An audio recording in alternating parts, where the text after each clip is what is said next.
Hey guys, this is my 4th gen 4runner, and I'm needing some auxiliary lights for storm catching this season. I snowboard a lot, and sometimes what happens is when you're going in through the storm or just heavy fog conditions, it's really nice to have these amber lenses. So what I'm going to do is I currently have obviously my super faded out headlights and then my fog lights, both running Auxito lights, which I highly recommend.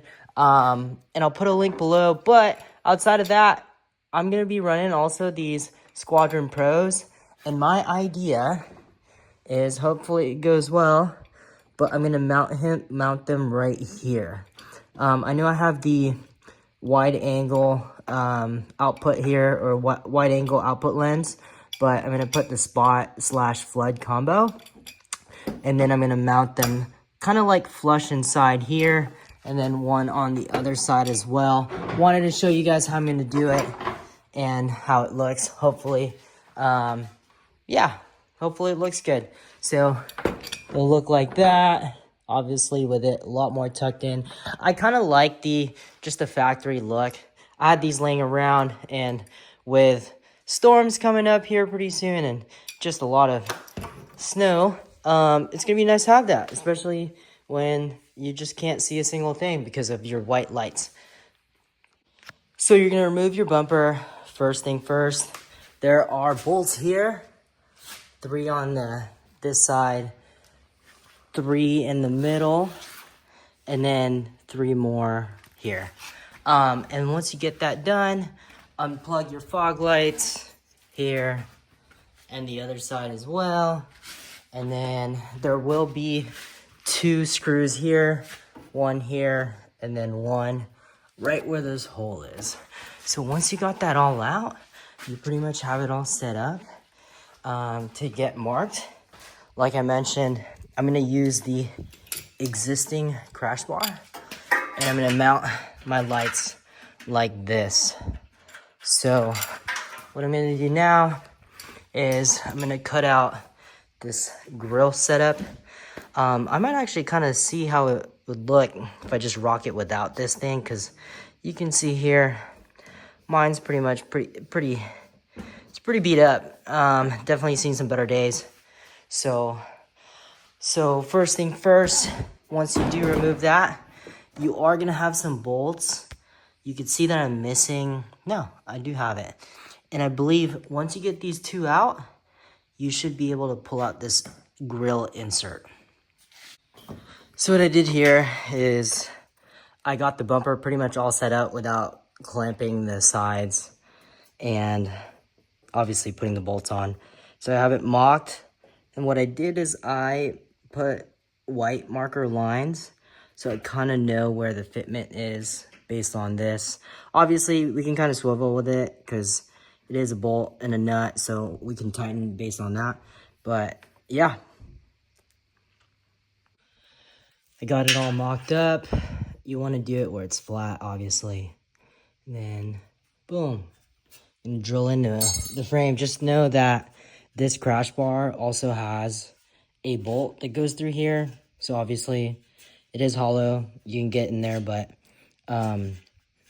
if you ever have to remove the crash bar, you're probably in a pretty bad situation, so I don't mind. Okay, so this is the tricky thing. With it being lined up based on my marks, you can see there, you do have this metal bumper kind of in the way. So what I did is I took this open-ended wrench, and then that's how I held it while I tightened it from that side there. So just FYI, it is nice that there is this, but there's a lot of things going on. Obviously you can't put, unless it's a really skinny ratchet and socket, you really can't put something in there. You take 2 open-ended wrenches and then put it up there so that it can hold. Once you have that, you have it pretty much mounted. So we're all mocked up. Got 1 light here, 1 light there. Honestly, really liking it. This one's a little bit more hugging that side, and Maybe this one I could just turn a little more, but yeah, honestly, it looks pretty dang good. Looks good to me. I want it to like be out as far as I can so you can see where I have it measured. It's pretty far out. So looks good. We're gonna trim the bumper or the plastic piece here so that it can fit these to kind of keep that somewhat stock look. I probably need to get rid of that one and then buy a new piece, but it'll work for now. Okay, so what I did to my front grill, lower grill, whatever it's called, you could see that I just kind of took a Dremel to it. Now, obviously it needs to get sanded, but I really don't care because this grill piece is pretty beat up. So I just put some slots in it, and now it should work as it should, like that. Well, you know, kind of like this.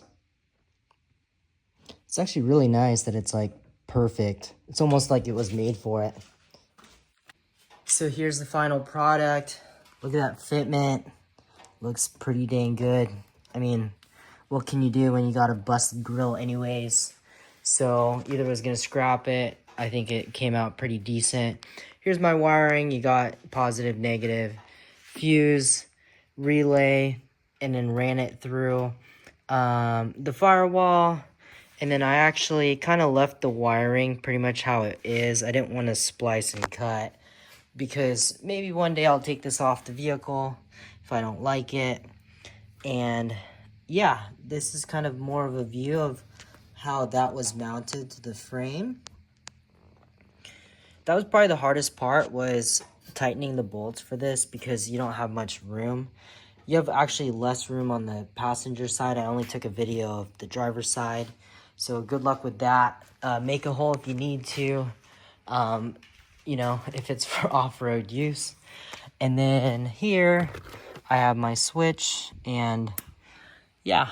So I tried to actually mount the switch here, but I didn't realize how really small this is. I love the old style switches.